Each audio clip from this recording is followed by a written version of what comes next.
Welcome to Brunch with Books. Today we are discussing two new books in the month of May. And in these two books, let's see what we find. Have you ever met someone who says that I'm okay, I'm completely fine, but you know there is something beneath which you are hiding? Maybe because of the quiet struggle which you don't want to share, your loneliness, or overthinking on some issues which you are hiding from the world. And you tell a story to others that everything is okay and you pass your day just like that. Through Eleanor Oliphant is completely fine, we will uncover the emotional layer of isolation in today's world. And the 10% happier, we will explore how small mindset shifts can actually change how you feel, think, and live. Because maybe you say you are fine, but you are actually not. So let's begin discussing these books and find out how to deal with the situation. I will hand it over to Dr. Geeta for more insights from Eleanor Oliphant is completely fine. Thank you, Shritapa. Hi, everyone. I'm very excited to discuss the winner of 2017 Costa Debut Novel Award, the book Eleanor Oliphant is Completely Fine by Gail Honeyman. We meet Eleanor, a woman nearly 30, who has mastered the art of appearing perfectly fine on the surface. What does it really mean to be fine? Maybe the question isn't whether Eleanor is fine or whether any of us are. This is not just a story, but an invitation to notice the quiet lives around us and perhaps within us. Eleanor Oliphant lives in a meticulous routine. She works, eats, keeps to herself, a life carefully planned and controlled to avoid the messiness of human connection. She has spent nearly 9 years in the same office, performing her role with precision and predictability. Her days move in a consistent pattern: work, crosswords, frozen meals, vodka on weekends, and a weekly phone call with her mother. It is a life without interruption, without unpredictability, without people. Eleanor tells herself she is fine. In fact, she believes it. Because somewhere along the way, fine has come to mean untouched, unloved, or unhurt. She avoids social interaction. She avoids closeness and human touch. She feels outside of the world where everyone else seems to belong to. And yet, what makes Eleanor unforgettable is how she sees the world. Her observations are sharp, funny, and painfully honest as she notices the absurdities of social behavior, the pretenses people maintain, the things others accept without question. In her solitude, she becomes both an outsider and a mirror to the fake world. But beneath this composed life, there are scars she carries on her body and inside her mind in the way she feels as if she is unseen. There are lives like Eleanor Oliphants that look complete from the outside, structured, functional, and even efficient, but inside they are fragile because they aren't living. They are just surviving from day to day. As we watch Eleanor go about her routines, we begin to ask, is she truly fine? Or is she accustomed to just surviving? This question pops up because Eleanor's life is not loud but silent in the depths of its pain. And that is what makes it familiar. Because in today's world, so many of us are surrounded by people yet feel unseen, connected constantly yet understood so little. We curate our lives, maintain our routines, and convince ourselves that we are managing even when we are only enduring. And if Eleanor's story holds up a mirror, then perhaps the answer lies not just in recognizing loneliness, but in understanding it. We start to ponder how much of Eleanor's loneliness is chosen and how much has been shaped by the way the world and her past has treated her. This brings us to today's question to reflect upon. In a world that rewards independence and emotional self sufficiency, are we slowly teaching ourselves to be alone and calling it strength? So, Dr. Siddharth, I'm passing on this question to you to reflect upon and share your reflections. Over to you, Dr. Siddharth. Quite a deep perspective you have got into today. And I feel this is the kind of issue which everybody is going through today in today's world. Um, while we are talking about this book, the character, I I can completely relate to this because I have seen people like this in real life. And one of the example which I am going to take today is my experience of meeting somebody while I was searching for houses in US. And typically in US, they have rental agencies where you can go ahead and look for whether they have certain, I mean, suitable places where we can actually shift to. So I was this person who was trying to find a independent house because I wanted to live alone during certain project period, and I was searching for this rental house where I can take care of my things. So only on weekends I used to go ahead and search for these places, and one of the places where I visited, I met a lady who was gregarious. She had a beautiful smile, and the moment I saw her, I felt like, wow, this is the place maybe I want to shift to. But there was something deeper there. When I spoke to her, she told that these apartments are going on lease, and there is a sale offer. There is something very exciting here. Somewhere in that discussion or conversation, I realized that she's trying to push on that go ahead and get this rent. It is so important. I try to ask her like who stays here, and she did a round of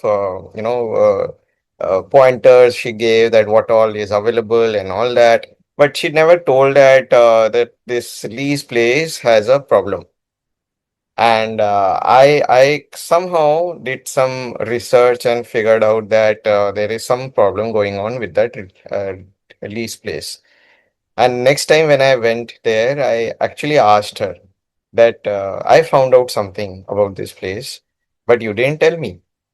Uh, it was like cathartic to see her face changing from that gregarious, smiling face to someone who was deeply regretting of being part of this lease place.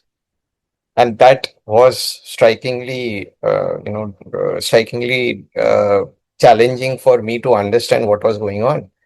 I just spoke to her for a few minutes, and then I came to know that that place is under some dispute, and she's somehow hanging on to this place only because she has to pay for her the normal things whatever she has to do. She had loans and debts and all that, and she had to pay for that. That was the only reason she was part of it. She was managing the real estate agency, and she wanted to just get one client hooked on. She told me all this honestly while we were talking, and I could see her cry only because she was living something which was trying creating a kind of hype, but actually inside her she was not convinced at all, and that is why she could uh, open up when some right questions came on her way. This experience helped me. I didn't choose. I didn't definitely didn't go and stay there.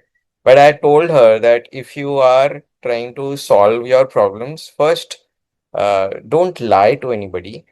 Be honest to yourself, because then you will get peace.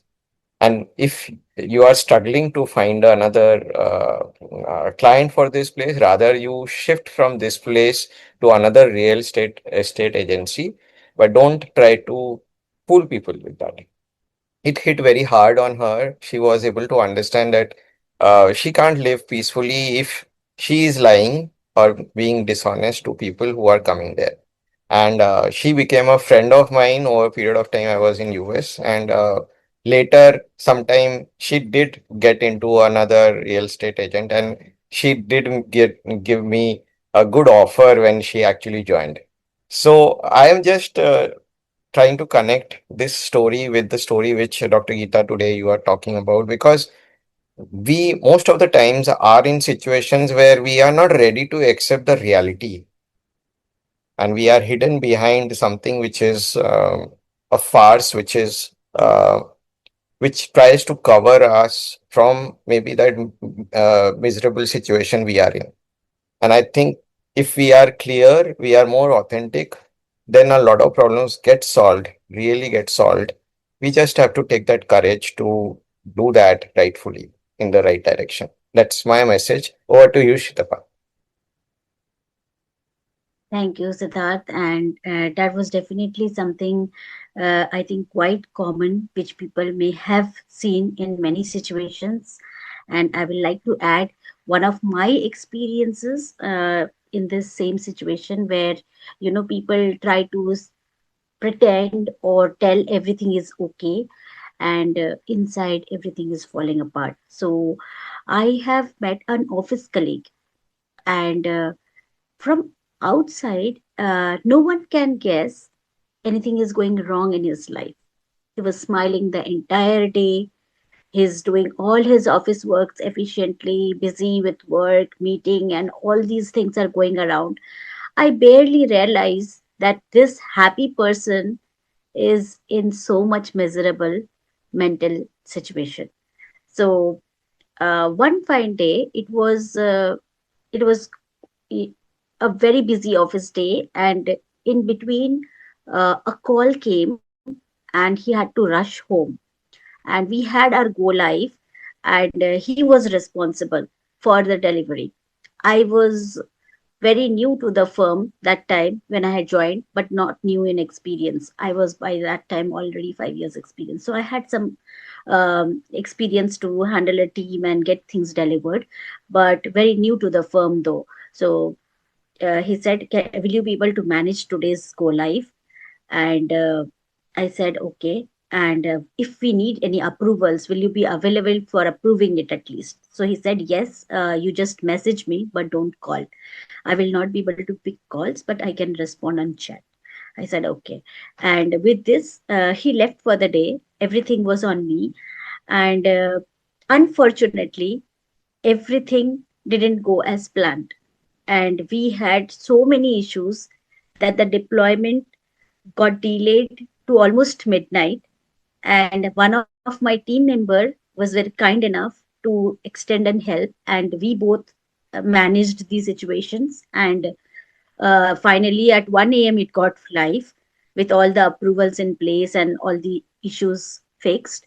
But but the manager had to, leave everything in between and rush. Next day, when he was back, I saw the same smile on his face, as if everything was okay. And that bothered me. Like, if everything was okay, then what went so wrong in between? And then how come next day everything is okay? So I just asked, "Is everything okay?" And he smiled and said, "Yes, everything is okay."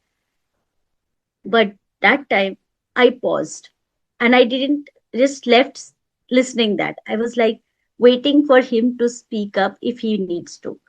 And he said, "Actually, things are not okay, but thank you for managing the work, which was very critical. But I'm trying to solve something which we may not be able to discuss officially, but I will figure out things better. But uh, please manage all this for at least few more weeks until things are sorted at home." And later, when everything got over and he was little better, and I could understand that his parent was going through some, medical situation, and he had a lot of things at home.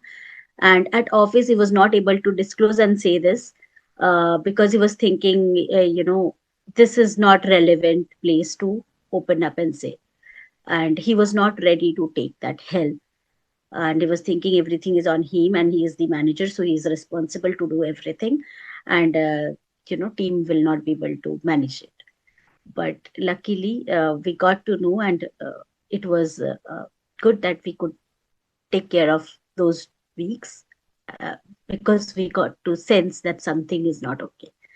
And later he let us know also the reason. So sometimes this happens, that people tend to show okay smiling entire day, not even a hint to others that things are not okay and everything is falling apart.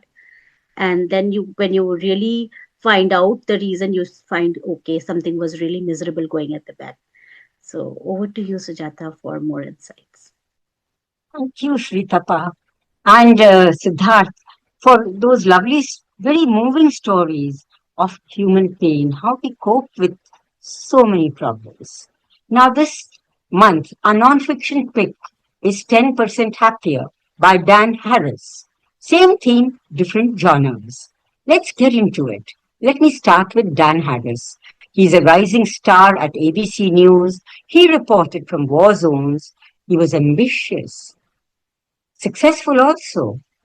And in June 2004, he had a panic attack live while he was on Good Morning America.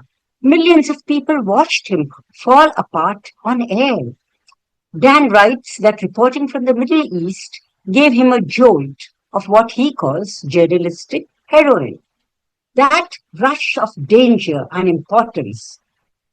But when he came back to New York, that adrenaline faded, and he was left with depression, drug use, and a voice in his head that never shut up.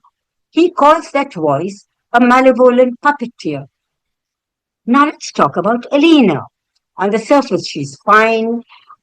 She goes to work, does her crossword puzzles, drinks vodka on weekends. She has a routine. She tells herself she doesn't need anyone. But beneath that routine, Elena is profoundly lonely. She has scars, physical and emotional. She has weekly calls with someone she calls mummy. That leaves her feeling defeated. And she has learned to hide everything behind the words, I am fine. Here's what connects them. Dan appeared successful. Rising star, good job, great career. Elena appears functional, shows up to work, does her job, goes home, but both of them are trapped. Both are using coping mechanisms to silence the voice which is inside them. Elena uses alcohol and routine. Dan used drugs and workaholism. And neither of them has a language to say what's really going on. The takeaway from this round is simple but uncomfortable. You can look completely fine to the world, as both of you have narrated from in your stories, while your inner voice is running a terror campaign against you. The gap between how we look and how we feel can be vast, and sometimes that gap is deadly. So here's my question to you, Jaspreet. Think of a time when someone you know maintained a completely fine exterior while struggling internally. What did they face, and like what made them say those words instead of the truth? That's it. Over to you, Jasveer. Thank you, Sujata. Uh, yes, there is a great example of one of the celebrities, a famous actress by the name of Deepika Padukone. In the year 2014, while she was shooting for a movie called Happy New Year, she experienced a very pitfall in her stomach, and one day she woke up feeling very low, and in all those days, when she was feeling down and she was feeling upset and she did not know what was happening to her. In spite of all that, she continued shooting for the movie, which is great. This is exactly what happens with most people.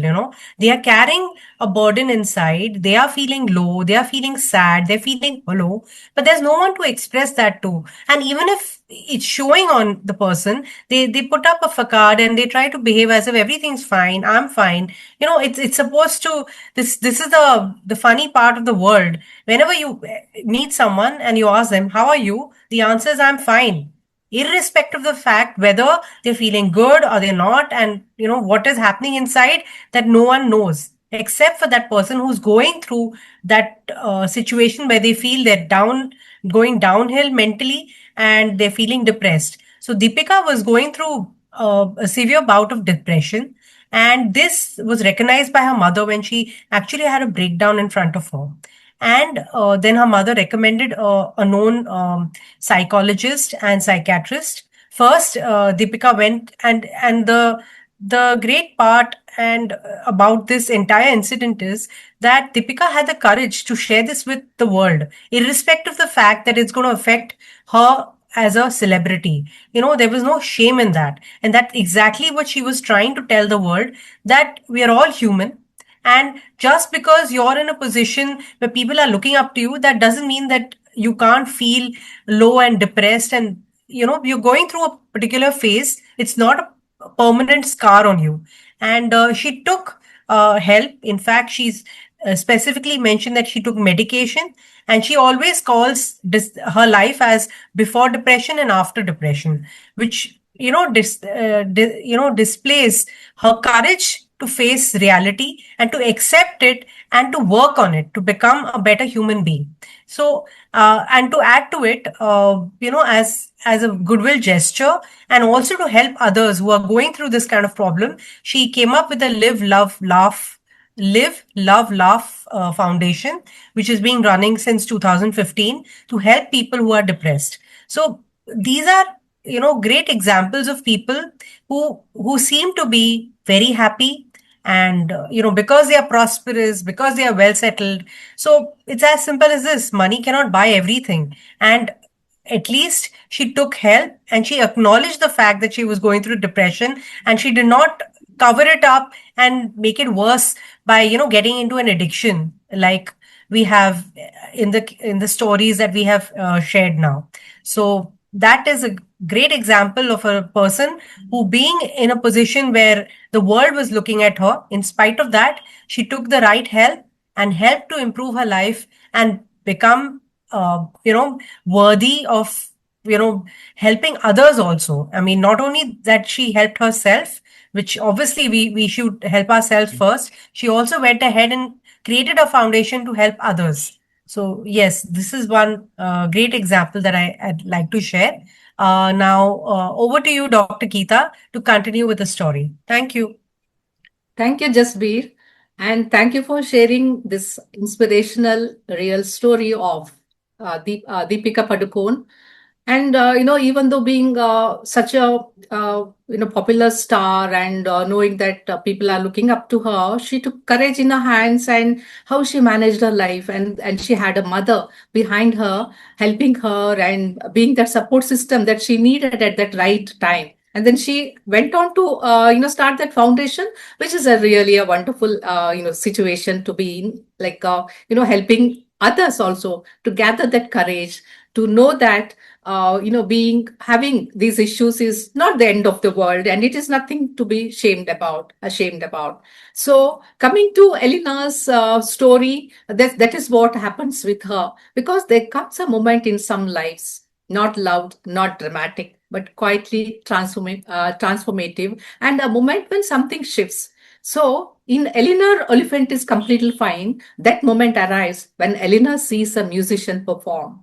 And for the first time in years, something inside her reaches outward. She stops thinking about herself, and she feels that there is something that is really going to transform her. So she becomes convinced almost instantly, almost completely, that the lead singer is the one for her, meant for her soulmate. Not just someone she admires, but someone who will finally see her, choose her, and understand her. And what follows is reinvention. So she just needed that spark to start that change. Eleanor, who has lived for years within the safety of routine and invisibility, begins to step into the real world. She buys a computer, she searches for him online, she studies his life through fragments, photos, posts, curated glimpses of who he is. And in doing so, she begins to rewrite who she must become. Because somewhere deep within her, there is a quiet, unspoken belief: as I am not enough. So she begins to change. She experiments with beauty treatments. She buys new clothes, trying to understand what normal women wear. She attempts makeup unsure not just of technique but of identity. She gets a haircut as though her earlier version of herself is not really good, not really worthy. And these moments are almost humorous also in their awkwardness and small missteps. The bikini wax scene becomes a painful comedy as she gets clean shaven as if a newborn and not the seductress she is trying to become intimate with the future scenario with her singer hero. The shopping trips too are hilarious as she stands in front of mirrors trying on versions of herself she does not recognize herself. Eleanor is not just trying to improve herself but trying to erase herself to become someone she believes the world and this man will accept. And that is where the story becomes familiar. Today, we live in a world where reinvention is constant. We curate our lives online, we filter our faces, we adjust our personalities to fit spaces, expectations, algorithms. We learn quietly, repeatedly what is liked, what is accepted, what is admired. And often, without even realizing it, we begin to ask ourselves the same question. Eleanor never says it aloud, but that is the question. Who do I need to become to be chosen? And in becoming acceptable, we sometimes move away from being real, being our real selves. Eleanor's journey in this part of the novel is not only about longing for love, but about misunderstanding it, believing that love must be earned through transformation, that worth must be proven through change, that to be seen, one must first become someone else. So, my question to you, viewers, what is that? Have you ever felt this in your life? Have you ever changed something about yourself or known someone who has not, who has done so, not because they wanted to, but because they believed it would make them more acceptable, more visible, more worthy of being loved? And I invite Dr. Siddharth to reflect on this question and share his reflections. Over to you, Dr. Siddharth. Wow, that's deep and inspiring. While we understand that um, we all are running behind an algorithm, the algorithm of media or the news or the people around us, they all are somehow creating impressions in our life that this is the version they like of us. And slowly, maybe that version is not true self of us. We are turning into that version, which is very much liked by the algorithm of the people around us, the environment around us, the society, and the activities happening around us. So, what I feel is resonating with me around this story is that when we try to change ourselves based on some other people's expectation, maybe that is needed for the transformation, but maybe somewhere we are losing ourselves in the long run. And I have a perfect example here. Being a clarity coach, I have been counseling a lot of people, and one of the example I can bring out from that experience is when I met a doctor. She was a practitioner, medical practitioner, and she has been doing really well in her field. She has been treating a lot of people from their problems. Everything is going hunky dory. But then inside her, she is not able to accept certain things. Certain things like she has been given a lot of respect in the work she does.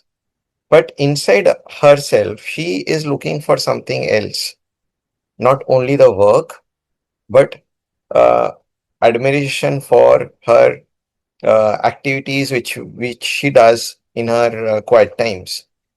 Will she be able to do it or not? That's when she actually reached out to me, and when I spoke to her, I realized that it was not a time. Um, it was not a problem of she not knowing what she wants to do, but it was a problem of she having that courage that if she does this, what will the other people think about her? Because they know her like a doctor. She is a respected, reputed person. And because she is such a reputed person, if she does something, uh, to satisfy her personal thoughts, or the kind of activity she wants to get into, then people may misjudge her, maybe thinking that no, she cannot do this because she is a doctor. That is where there was a big confusion going inside her, and I told her few things to understand. First of all, where is this shift coming from? Is this shift coming from the external pressure or the internal pressure to match an expectation, which was the real problem, that she was trying to always match an expectation rather than um, being true to herself. When she felt like laughing, she was like not, and she was like very serious because she is in a very serious environment and she is trying to curb her excitement. This is the kind of environment she has built for herself, and now she is struggling to move ahead in there. That is exactly what she had created as a boundary and limitation inside her own head, and that's where she was getting suffocated. And this suffocating behavior was not about what people will think about her, but it was what she will think about when she does something. That's where she was trying to work on, and the transformation was in progress. But I feel this is exactly the kind of example we are looking at right now in this story, that if you are trying to become somebody because people think that this is a person is the best version of you, but slowly and steadily you are moving away from your true version, then that is where there's a big disconnect. And this is going to escalate at a higher level later. So I feel that, again, the point here is that we need to be true to ourselves, understanding ourselves on a regular ritualistic way, rather than shifting away to become somebody which we don't really resonate with at a later point of time. That's my story, which I wanted to share. Over to you, Shitapa, for your next one. Thank you. Thank you, Siddharth. And that was really a very powerful message that, coming from you, that uh, what we really want, that shift should be from our inner voice. Like, if you align there, then do it. If you don't feel yourself aligned with that particular task you want to do, or something you want to take it up or dress it up, then I think it is not for you. May it be for others, but not for you. So with this, I will just add my experience which I had with someone. So I was fortunate to interact with a very young girl, almost just a fresher joining the firm. And she was just coming right from college, and this was her initial days at work. And by that time, I had pretty much a decade experience in the work field. So uh, quite a junior, she looks up. uh, she was quite a junior, and I was trying to be trying to understand her situation and respond in the situation she was sharing me. So she walked to my room. She was a roommate, and she said, Shri, I feel everyone is wearing this in my generation, and I also want to wear it, but somehow I am not comfortable. So, what to do with it? And I looked at her. I said, everyone is wearing. That is the trend. She said, yes, this is in trend, and everyone is wearing. And I said, and you want to wear it, but you are not comfortable. So she said, yes. I just asked her one question: why do you want to wear it? What is the reason for wearing that thing when you're not comfortable? And her answer was, because that is trending, Shri. If I'm not following the trend, so I am not one of them. And that was, I immediately understood the challenges of youngsters of nowadays. That things are trending, so I have to do. If I don't do, then I am that, that FOMO, that I'm missing something in life.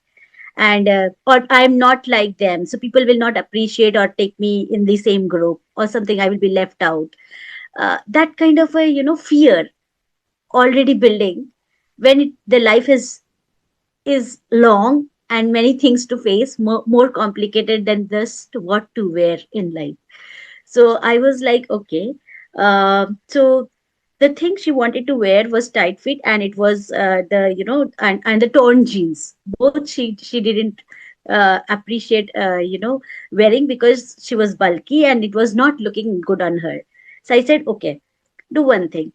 You try at home first, and see how comfortable it is for you, rather than saying directly no, it will not look at nice on you. I just said, try yourself at home and look in mirror and see if you can live with that, uh, and sleep with that dress. And she said, okay, so should I buy? I said, yes, because you want to buy for yourself, and something simple, but yet like the trend you want to wear, and see if it is going on you, and then let's have a discussion again. So she purchased something from Mintra, and she tried on herself, and then said, Shri, I'm not liking it.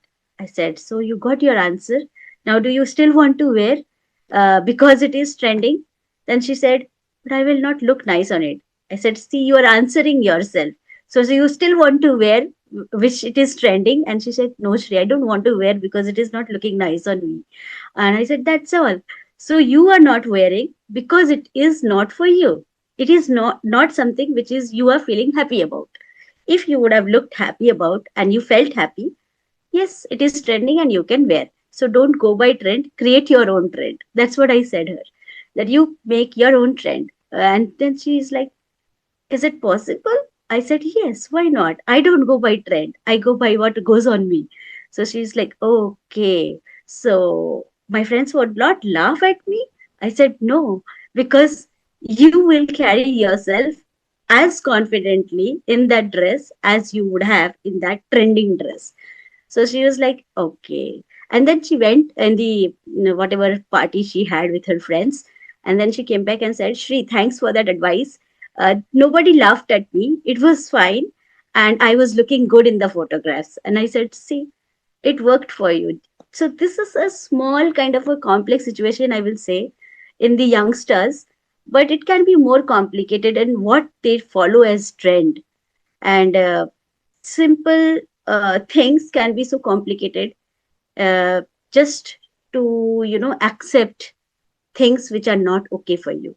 So it's better to do what is fine in your own skin, and fine with what you feel is okay with you. Over to you, Sujata, for more information from these books.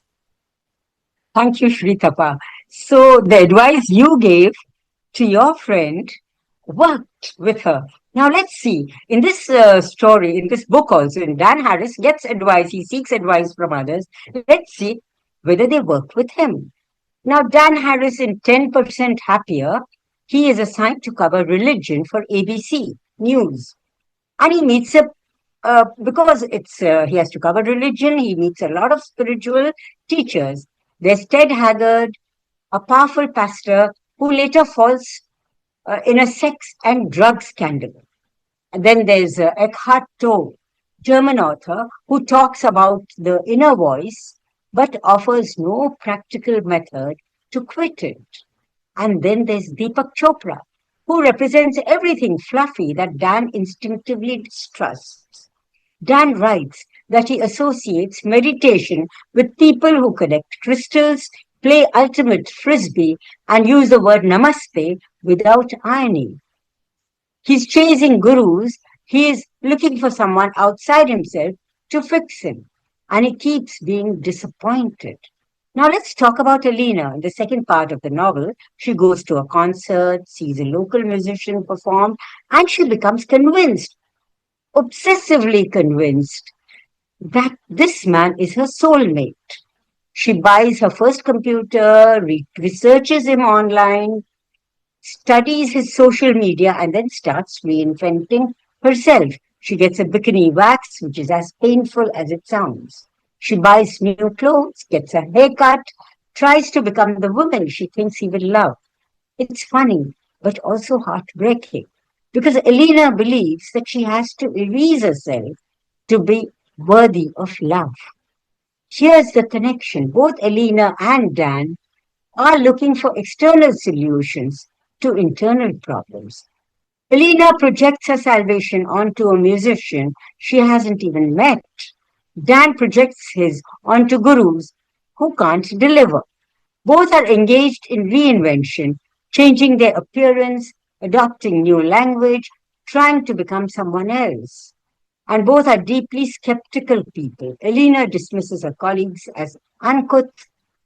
Dan dismisses meditation as a hobby of unwashed hippies, chasing, uh, you know, there's desperation in both of them. Even in Elena, like beneath the comedy, the bikini wax, the guru Dan is chasing, there's desperation.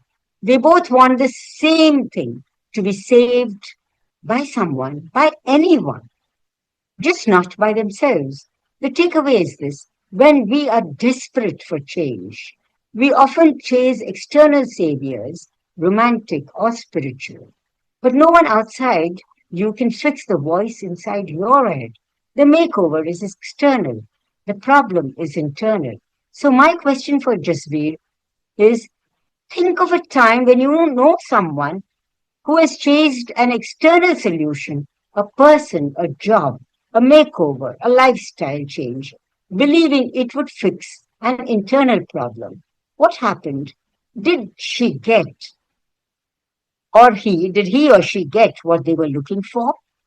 Over to you, Jasveer.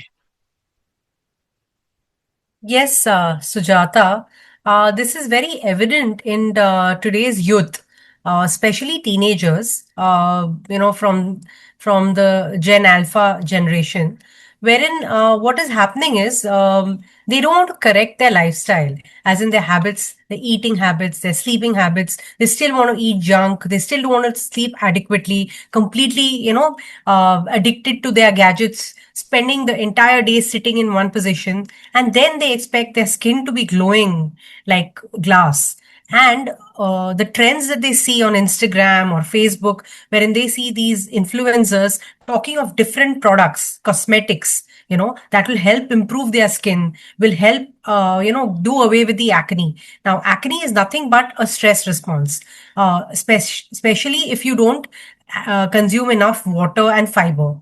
And this is an internal thing. So all they need to do is eat healthy, drink enough water, and acne will slowly move out, and they can just apply some medicated ointments and do the simple way. But what do they choose? They choose the glamorous part of what is being shown to them, that apply so and so particular ointment or so and so particular cosmetic so that you can do away with your dark circles, with your acne. And they're getting completely influenced by this, by all this glamour that has been shown to them, irrespective of the fact that it is not meant for them. How can a product which is meant for Korean skin help a person who's in a humid and hot country like India, help those kind of people? And you look at the Koreans and the Chinese, their food habits are very different from ours. They don't have the kind of spices that we do. I'm sure they do, but their food habits, they have more of steamed and dim sums and stuff like that, which has got less oil. Our oil consumption is more. So these teenagers, they fail to understand that it's a combination of what you eat, how do you manage your day, and how good you sleep. And all they think is that these products are going to magically completely change their skin into a Korean glass skin, which is impossible. How can you expect something external to change your entire system and the way your genetics are? You can't change the genetics, and you have to learn to accept that there are certain things, like having the right lifestyle, having adequate exercise, sleep. They're all the time, they're stuck to their gadgets till late in the night. They don't sleep at a proper time. Then obviously you're going to get up with puffy eyes. You're not going to have almond shaped bright eyes if you're going to be sleeping late and getting up at odd hours in the day. So all these facts these teenagers are ignoring. They are just looking at the glamour outside, and they are trying to externally fix problems while internally they need to work on themselves. And all they are seeking for is validation all the time, trying to wear makeup which is not even meant for their age. Researching on different products, buying those expensive products, because now this generation also has access to, easy access to products. It's so simple. Just go online on Amazon, order something, and it just gets delivered at your doorstep. You don't even need to walk out of the house. So forget going to a mall or to a cosmetic shop. That is not required at all. Everything is available at your doorstep without even stepping out of the comfort of your house. So when things are so easily available, and because they think that externally using these products, they will suddenly have shining skin and clear skin, as these so-called influencers and these advertisers are portraying on Instagram, they are getting completely swayed, and it's a loss of their confidence, because obviously it doesn't work on them the way it works on it is supposed to work, the what is being shown. And what is being shown is not the reality. It's not always true, and they don't want to accept the reality, so they are living in a world of fantasy, and they don't want to move out of this dream world into the world of reality and accept that those changes that they want will happen with efforts, with lifestyle changes. And it's a very difficult situation. It's an infinite loop because they don't want to get out of it. And obviously then it causes further mental problems, because they'll get depressed, they'll want to stay alone at home, isolate themselves, because that acne is not going. And it's something that they don't understand, that beauty is skin deep, but that doesn't mean that it's always about the way you look and present yourselves. It's also about the skills and the talent that you have, and that entire concept is getting lost with this generation, which is pretty sad. I hope, I'm sure that there will be people who can help them, like their teachers or their parents, wherein there is a shift in this attitude. Otherwise, it's creating a lot of mental trauma for these children, because they're finally children and they need to be groomed correctly. So yes, this is my view on this. Let me hand it over to Shritapa to conclude today's session. Thank you. Thank you, Jasbir, and very well said that they are still children and they need to be groomed well to face the reality.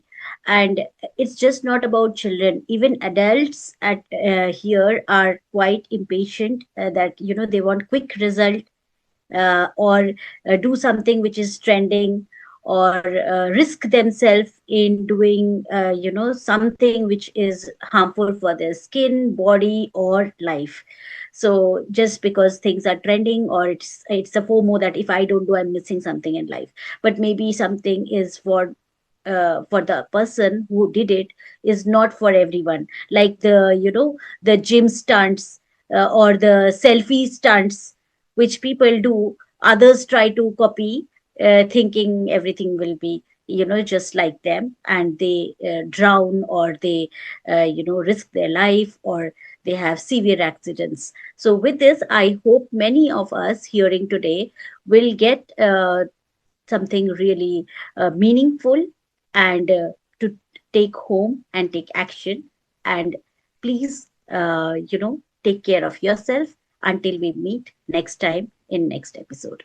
Bye bye, tata, take care.